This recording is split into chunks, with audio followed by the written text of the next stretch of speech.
Bismillah, assalamualaikum warahmatullahi wabarakatuh. Alhamdulillah, salatu wassalamu ala rasulillah wa ala alihi wa sahbihi wa sallama taslima. Nah, melanjutkan kembali membacakan hadis-hadis Rasulullah dari kitab Bulughul Maram. Wa an Ibni Abbasin radhiyallahu anhuma qala minas sunnati alla yusalliya ar-rajulu bitayammumi illa salatan wahida summa yatayammamu lis-salatil ukhra rawahu ad-Daruqutni bi isnadin dhaifun jiddan. Dari Abdullah bin Abbas berkata, minas sunnah, di antara bentuk sunnah, yaitu seseorang tidak boleh sholat dengan tayamum kecuali hanya satu sholat, kemudian bertayamum lagi untuk sholat yang lain.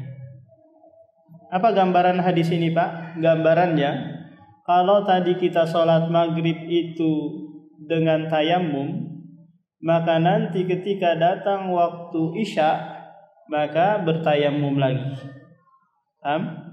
Tapi hadis ini dhaifun jiddan, lemah sekali, karena di dalam sanadnya ada rawi yang bernama Al-Hasan ibnu Ammarah. Dia ini matrukul hadis, ditinggalkan riwayatannya. Nah, jadi permasalahan ini, Pak, kembali kepada satu masalah, yaitu apakah tayamum itu raf'ul hadas ataukah istibahatus shalah. Apakah tayamum itu mengangkat hadas kita ataukah hanya sekedar kebolehan untuk sholat yang sudah masuk waktunya. Paham, Pak? Kalau kita menganggap bahwa tayamum itu mengangkat hadas, maka selama kita belum berhadas, maka selama itu kita boleh menggunakan tayamum tersebut. Kalau kita anggap bahwa tayamum itu hanya untuk kebolehan sholat pada waktu itu, yang kita tidak bisa menggunakan air, maka yang benar dalam hal ini bahwa tayamum itu adalah raf'ul hadas, mengangkat hadas kecil kita maupun hadas besar kita. Babul haid. Kemudian penulis membawakan lagi bab haid, dan ini merupakan bab terakhir dalam kitabut thaharah.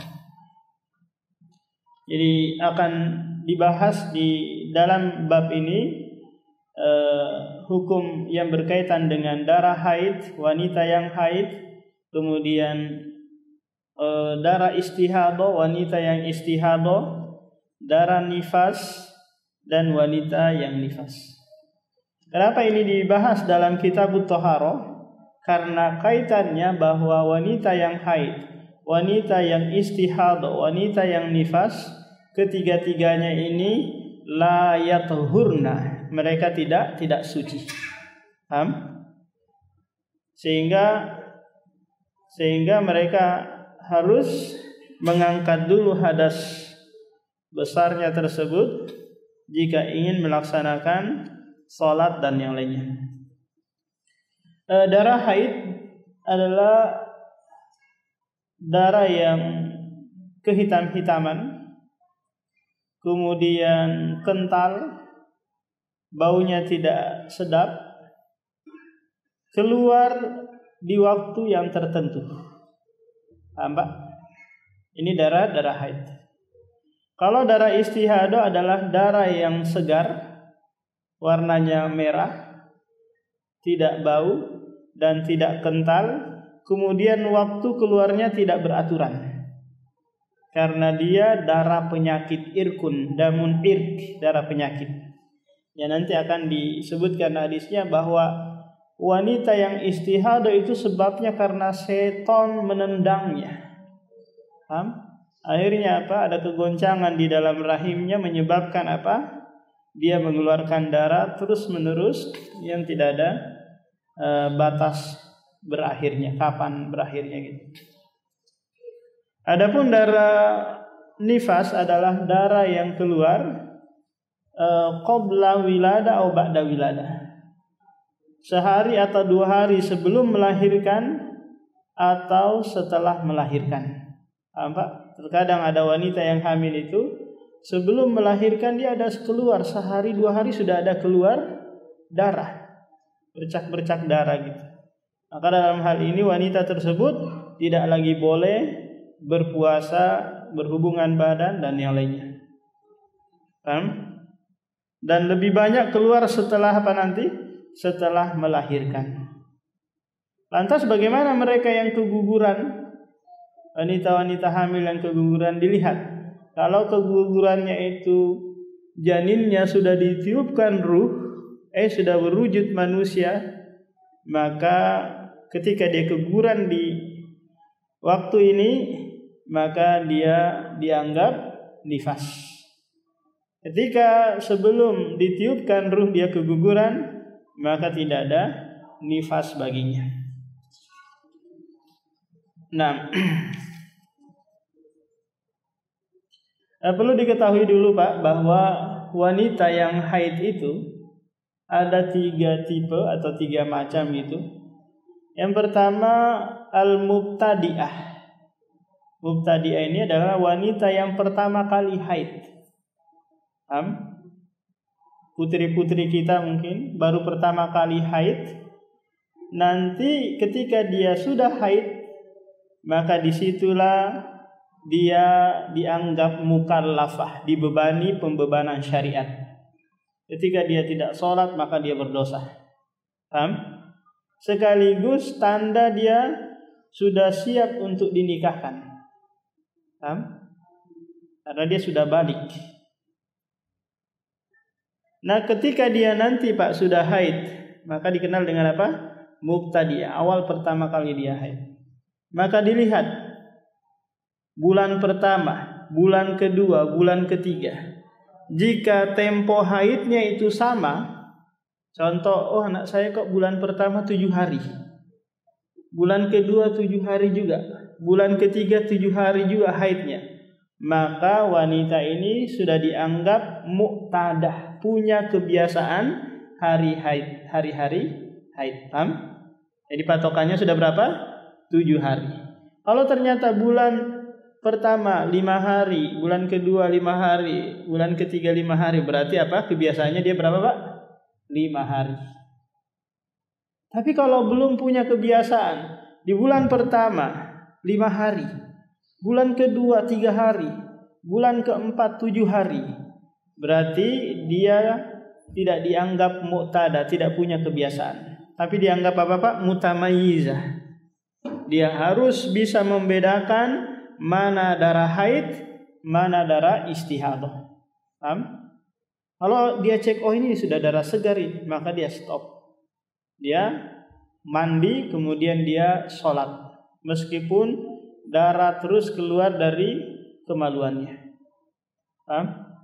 Karena di sini dia apa? Mutamayyizah. Dia harus membedakan mana darah haid, mana darah istihadah. Jadi itu mubtadi'ah, muqtada, kemudian mutamayyizah. Permasalahannya sekarang istri kita sudah punya kebiasaan hari haid. Taruhlah 7 hari. Ternyata qadarullah nih Pak, di hari keempatnya putus. Enggak ada keluar lagi darah. Maka dia enggak boleh buru-buru untuk apa? Untuk mandi. Selesaikan dulu masa kebiasaan dia. Kalau 7 hari sudah masih juga tetap keluar darah, maka lebih dari 7 hari itu dianggap istihadah. Dia harus mandi di hari ketujuhnya, kemudian di hari berikutnya dia wajib sudah sholat, puasa dan yang lainnya, meskipun darah terus keluar dari kemaluannya. Kita bacakan hadis-hadis yang berkaitan dengan istihadah dan yang lainnya.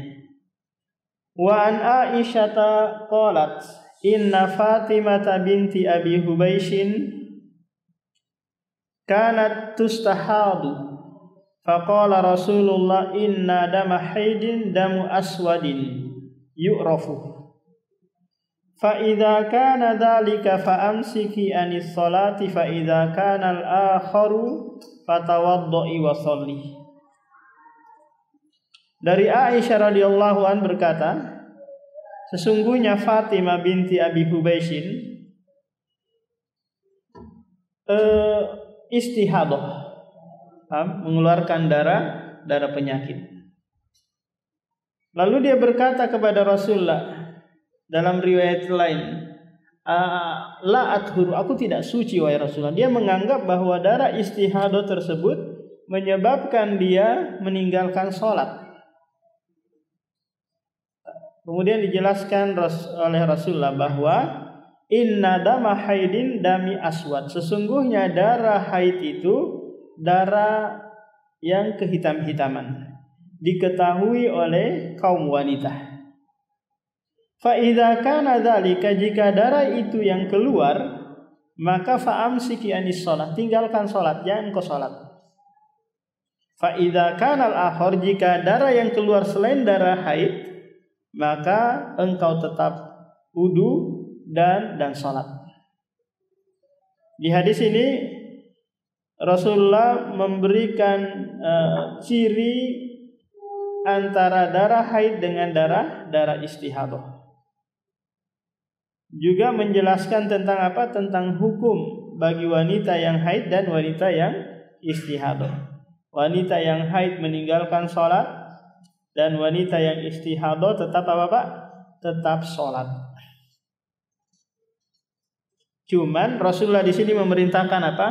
Tetap wudu di setiap kali mau sholat. Kenapa? Karena darah istihadah yang keluar itu adalah nakidul wudu, membatalkan wudu si akhwat tersebut.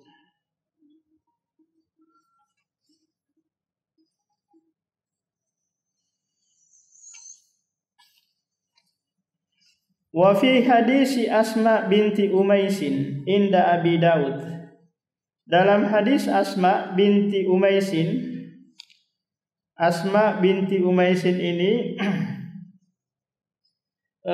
istri dari Ja'far bin Abi Thalib.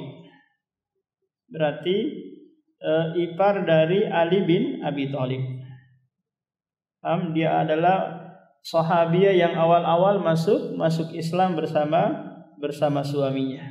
Kemudian hijrah ke Habasyah, kemudian hijrah lagi ke Madinah. Tatkala suaminya meninggal dunia di perang Mu'tah, Ja'far bin Abi Thalib meninggal dunia, lantas Abu Bakar As-Siddiq menikahinya. Setelah Abu Bakar meninggal dunia, dinikahi lagi oleh Ali bin Abi Thalib. Meriwayatkan dalam sebuah hadis, litajlisi fi mirkanin fa idza ra'at sufratan fawqal ma fal taktasil lidzuhri wal asri guslan wahida.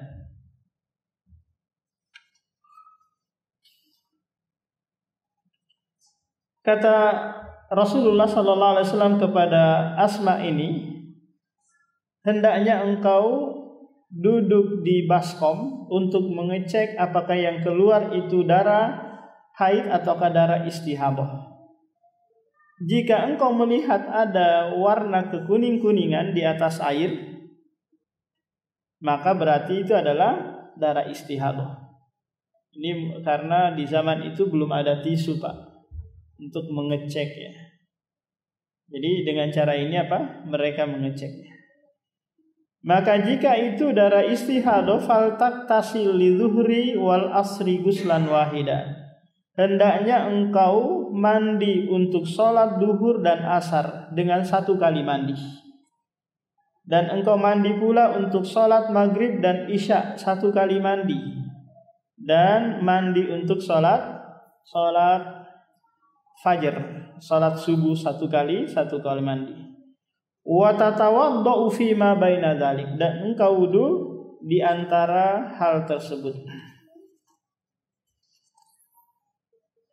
Dalil hadis ini menyebutkan kepada kita, Pak, tentang perintah Rasulullah kepada wanita yang istihadah agar apa? Agar mandi di antara dua salat itu ya.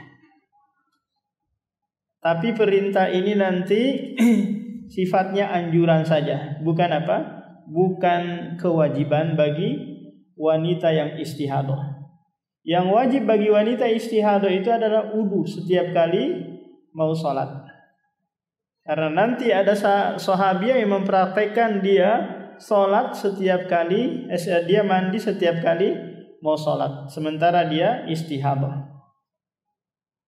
Nah, dia ini, Pak, mandinya itu di akhir-akhir waktu duhur. Mandi, kemudian salat duhur, setelah itu masuk waktu asar, lantas dia apa? Salat asar. Berarti dia mandinya hanya satu kali untuk dua salat. Demikian juga dia ketika datang waktu maghrib, dia akhirkan waktu maghrib, kemudian dia mandi, setelah itu salat maghrib, masuk waktu isya, lantas dia apa? Salat isya. Tapi ini hukumnya sifatnya anjuran saja ya, bukan apa? Bukan kewajiban. Wa an Hamnata binti Jahshin qalat kuntu ustahadu haidatan kabiratan syadidatan fa ataitu an-nabiyya astaftihi faqala innama hiya raqdatun minasyaitani. Kata Hamnah ini seorang sahabiah, mendatangi Rasulullah lantas menceritakan tentang dirinya yang dia istihadah mengeluarkan darah yang begitu banyak, datang kepada Rasulullah meminta fatwa tentang hal tersebut. Lantas Rasulullah menceritakan bahwa darah istihadah yang keluar itu sebabnya raqdatun minasyaiton. Syaitan menendang dirimu, menyebabkan engkau apa? Engkau sakit sehingga mengeluarkan darah istihadah. Fatahayyadi sittata ayyamin. Jika darah istihadah itu keluar setiap hari berbulan-bulan bahkan bertahun-tahun, lantas apa yang engkau lakukan? Maka engkau ambil 6 hari atau 7 hari dalam setiap bulannya untuk kau gunakan sebagai apa? Waktu haidmu. Paham, Pak? Di mana di waktu haid tersebut Anda, wahai wanita yang istihadah, tidak sholat, tidak puasa, tidak juga berhubungan badan dengan suami. Paham? Setelah itu maka kembali sebagaimana wanita yang suci, wajib sholat, puasa dan yang lainnya. Summaktasili, setelah selesai 6 hari waktu haid atau 7 hari waktu haid, maka mandilah. Fa idzastan qati fasolli arba'atan wa ishrina. Jika engkau sudah suci tadi, sudah selesai mandi, maka salatlah di hari-hari di mana engkau mengalami istihadah. Demikian juga berpuasalah. Fa inna dzalika yujizuk. Karena hal itu dibolehkan, diharuskan bagimu. Wa kadzalika faf'ali kama tahidun nisa. Maka lakukan sebagaimana yang dilakukan wanita-wanita yang haid. Fa in qawiti ala an tuakhiri dhuhri wa tu'ajilil asrat summa taqtasihi la tathwirina wa tusallina dhuhra wal asra jami'an. Jika engkau kuat untuk mengakhirkan waktu duhur dan menyegerakan waktu asar, istilahnya apa? Jamak takdim salat asarnya, dan dia mandi di antara salat tersebut. Maksudnya apa? Dia mandi dulu sebelum duhur, kemudian dia kerjakan salat duhur dan salat asar bersamaan di waktu duhur. Summa taktasilina wa tajma'ina bainas salati faf'ali, lakukanlah. Ataktasilina ma'as-subhi wa tusallina. Ketika datang waktu salat subuh, engkau mandi lagi kemudian salat. Maka kata Hamna wa huwa a'jabul amroni ilayya. Dan itu adalah perkara yang menakjubkan bagiku. Nah, jadi hadis ini Pak menyebutkan lagi tentang apa? Tentang mandi bagi wanita yang istihadah. Wa an Aisyata anna umma Habibatah binta Jahshin syakat ila Rasulillah ad-dam. Faqala umkusi qadra ma kanat tahbisuki haidatuki summa iktasili. Fakanat taktasilu kulla salatin. Dari Aisyah radhiyallahu an bahwasanya Ummu Habibah bintu Jahshin mendatangi Rasulullah mengeluhkan tentang darah istihadah yang keluar terus-menerus pada dirinya. Lalu Rasulullah berkata kepadanya, "Umkusi, engkau duduk diam gitu, tidak sholat, tidak puasa sesuai kadar kebiasaan hari-hari haidmu. Jika dia punya kebiasaan 7 hari, maka selama itu dia menahan diri untuk tidak sholat, puasa dan yang lainnya. Nah, selesai 7 hari, maka iktasili, mandilah. Tanpa memandang, ini masih ada darah keluar. Paham? Apakah darah kehitam-hitaman atau yang lainnya, maka nggak usah pikirkan itu. Akhirnya Ummu Habibah ini berijtihad Pak. Dengan apa? Dengan dia mandi setiap kali mau sholat. Tapi ini kemauan dia sendiri, bukan perintah atau keanjuran dari Rasulullah. Ijtihadnya sendiri. Wa tawaddu'i li kulli sholatin, dan engkau wudu setiap kali mau sholat.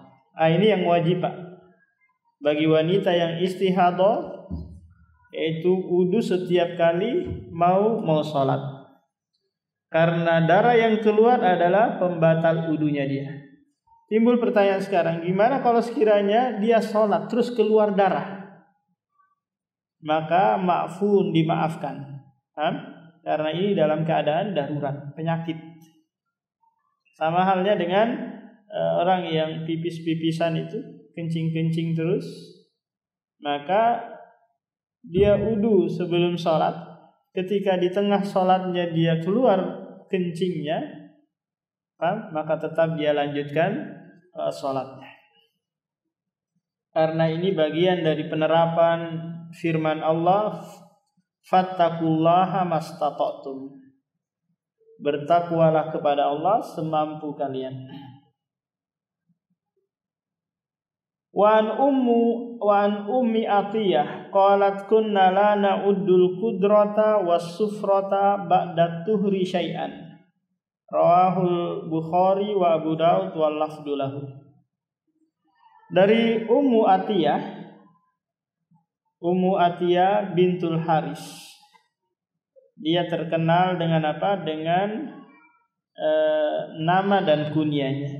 Kunyanya dia adalah namanya. Terkadang seseorang itu memiliki kunyah. Kunyah itu Pak adalah nama yang diawali oleh abun atau ummu. Meskipun dia tidak punya anak. Ini hukumnya sunnah bagi seseorang memiliki kunyah. Aisyah kunyahnya adalah Ummu Abdillah. Tapi dia nggak punya anak. Imam Nawawi kunyahnya Abu Zakaria, tapi belum menikah. Nah, Ummu Atiyah menganggap bahwa kunnah dulu di zaman Nabi, kami tidak menganggap al-qudrah. Qudrah itu warna merah mau mendekati kehitam-hitaman. Wasufra ini adalah warna kuning yang keluar dari kemaluan perempuan ba'dat tuhri, setelah apa? Setelah suci. Perlu diperhatikan Pak, kapan perempuan yang haid itu suci, kalau ada al-qassatul abyad. Qassatul abyad itu cairan putih. Dia cek dengan tisu mungkin atau dengan kain putih mungkin. Dia cek, dia tempelkan di kemaluannya, sudah ada ini cairan putih. Maka itu tanda apa? Tanda dia sudah suci. Namanya apa? Al-qassatu al-bayda. Nah, setelah muncul cairan putih ini, maka wanita tersebut sudah apa? Sudah suci. Nah, ketika besoknya ada lagi keluar cairan, kok ada keruh-keruh, warna keruh nih, kuning kah atau kecoklatan kah atau warna kemerah-merahan kah, maka itu tidak dianggap. Paham? Tidak dianggap sebagai tanda dia belum suci. Paham, Pak? Akan tetapi jika warna kuning tersebut atau kecoklatan tersebut keluar masih di tengah-tengah rentang dia menjalani masa-masa haidnya, maka itu juga tidak dianggap. Paham? Dia tetap dianggap sebagai apa? Masih menjalani masa-masa haid. Paham? Jadi sebelum dan setelah datangnya qaswatul bayda ini atau abiyat ini, maka yang kuning atau yang merah atau yang coklat itu tidak dianggap. La yu'tabar. Paham ini?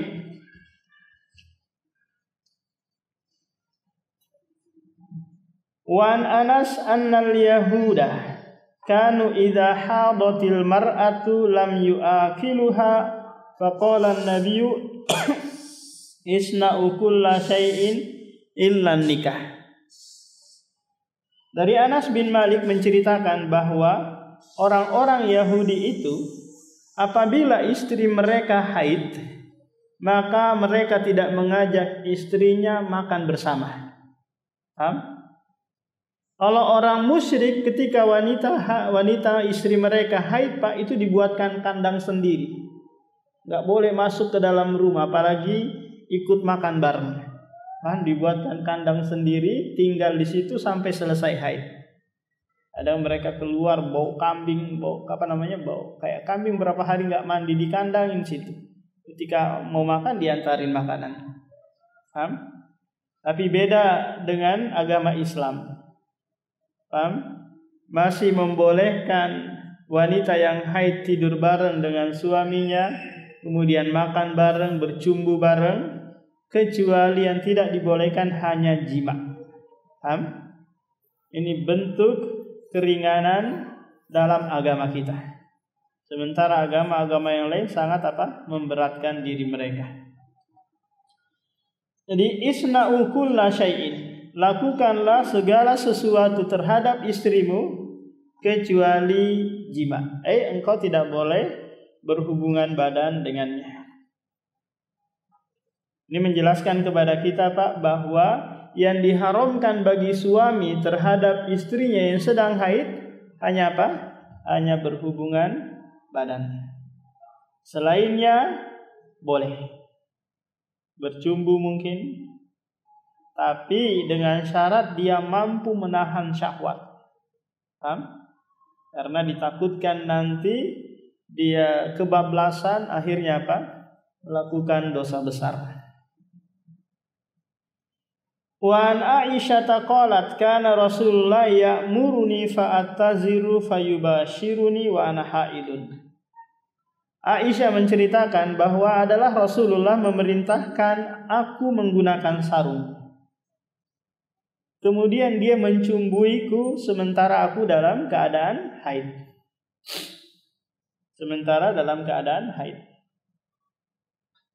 Jadi Aisyah menceritakan tentang kemesraan dia dengan Rasulullah dalam keadaan suci maupun dalam keadaan haid. Rasulullah mencumbuinya, tapi tidak di bagian bawah sarung.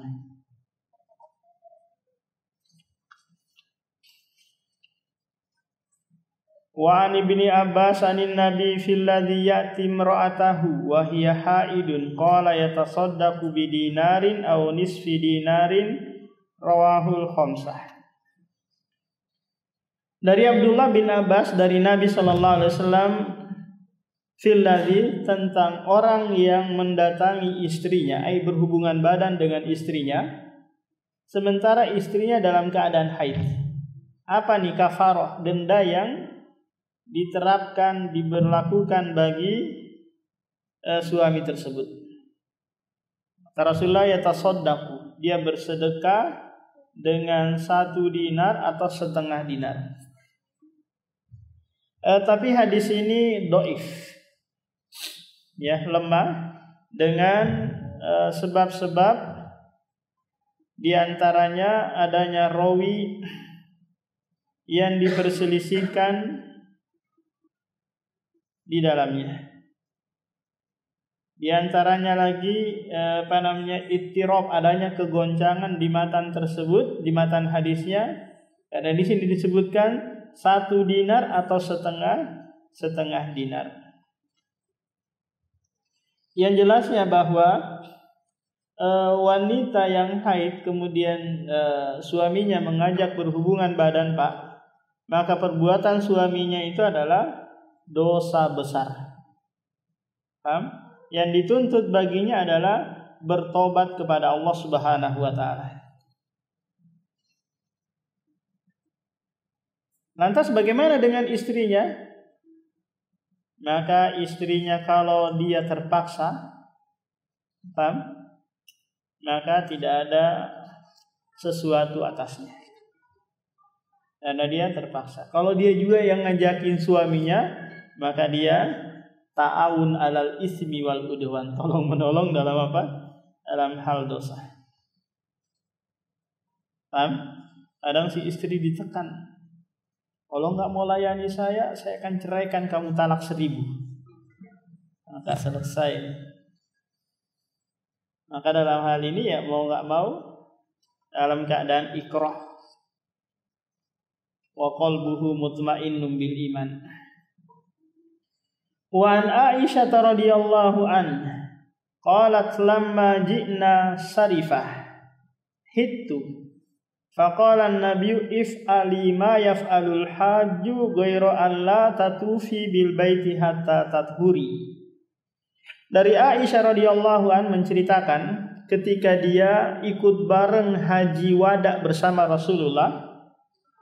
Kata Aisyah, tatkala kami sampai di daerah Sarifah. Sarifah ini sisi utara kalau dari Mekah. Sisi utara dari arah Mekah. Mendekati daerah Tan'im. Nah, ketika kami sampai di daerah Sarifah, aku mengalami haid. Sementara Aisyah ini ingin melaksanakan haji. Maka kata Rasulullah, if'ali, lakukanlah apa yang dilakukan oleh jamaah haji. Yang tidak boleh engkau lakukan hanyalah tawaf di Ka'bah. Kapan bolehnya? Ketika engkau sudah selesai haidmu atau sudah suci.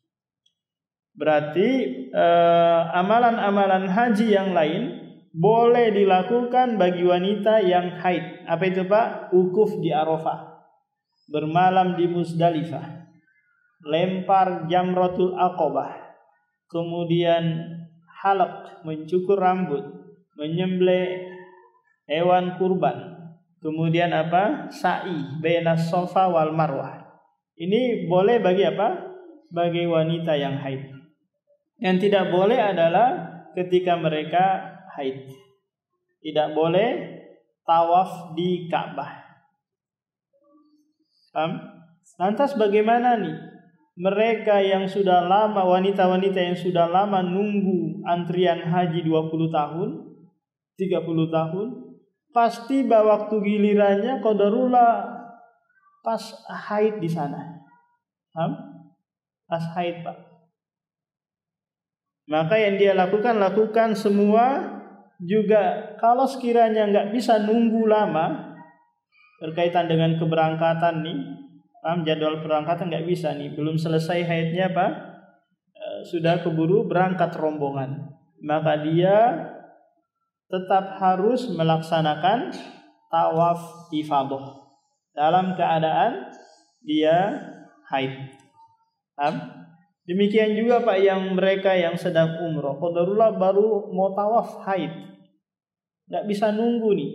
Kalau bisa nunggu kemungkinan 9 hari di Mekah. Sementara dia haidnya 7 hari, bisa nunggu ya silakan tunggu sampai selesai haid baru dia tawaf.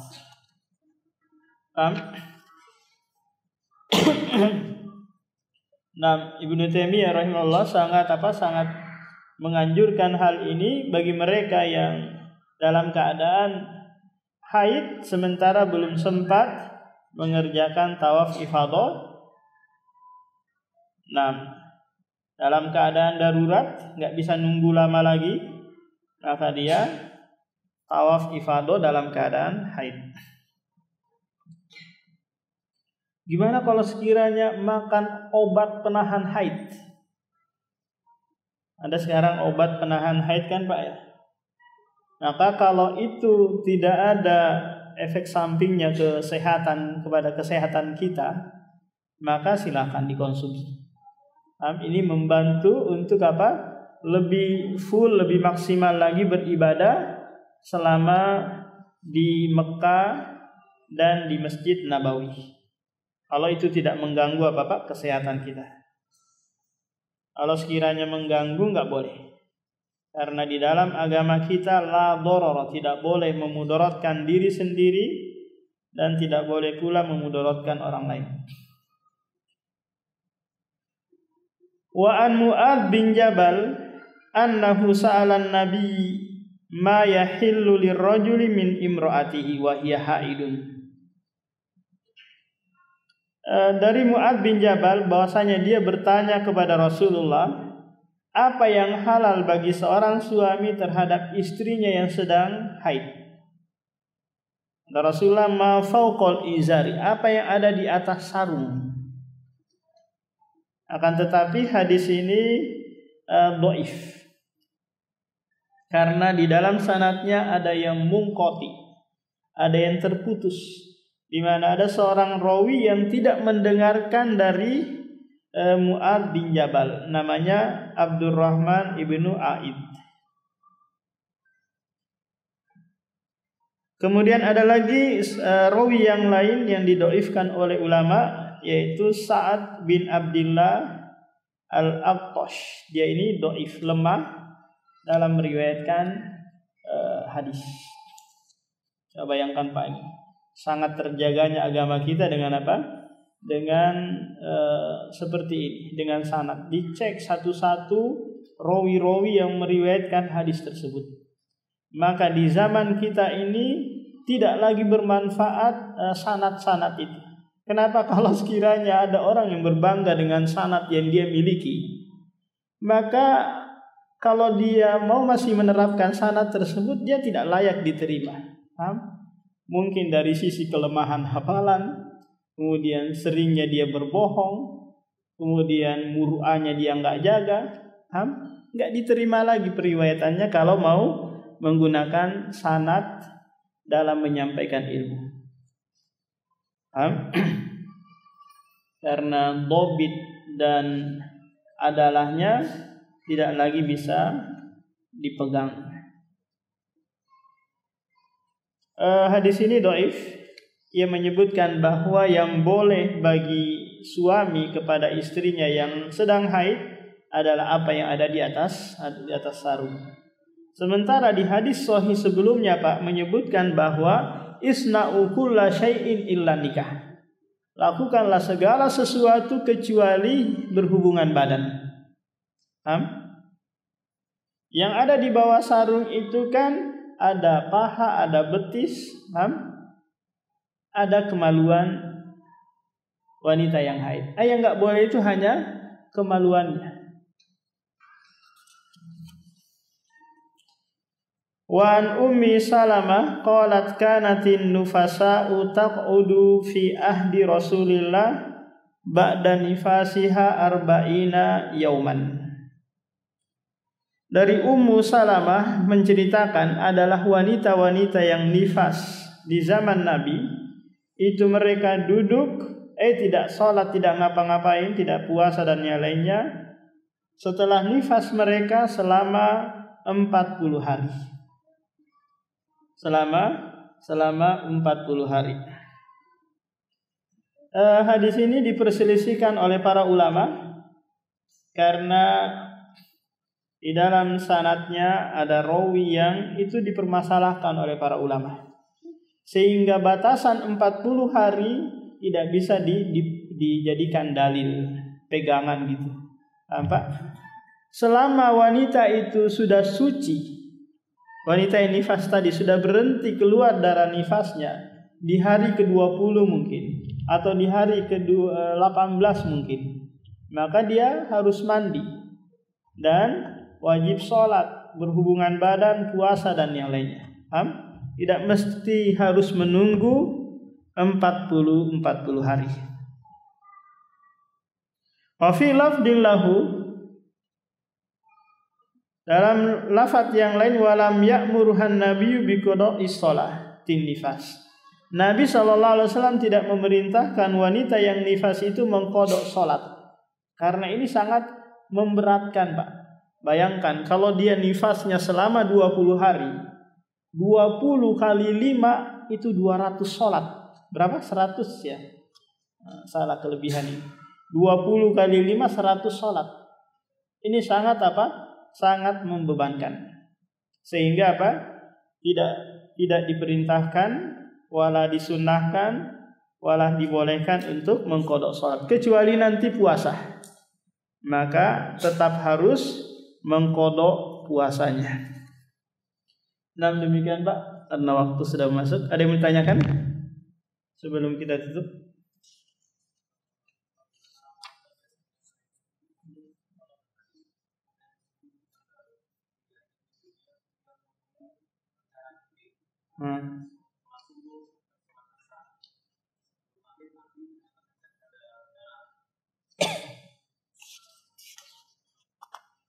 Nah, tadi kita lihat dulu wanita ini, apakah dia sudah punya kebiasaan?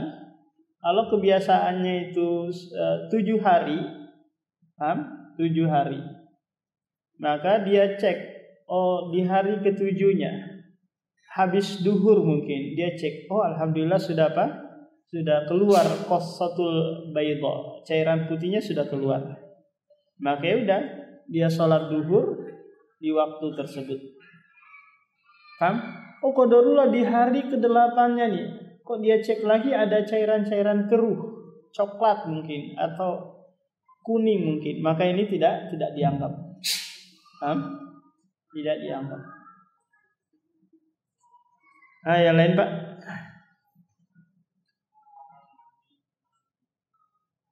Apakah mandi termasuk wudu? Nah, ada pembahasan kaidah fikih yang menyebutkan bahwa yang kecil itu bisa yang besar itu bisa menutupi yang kecil.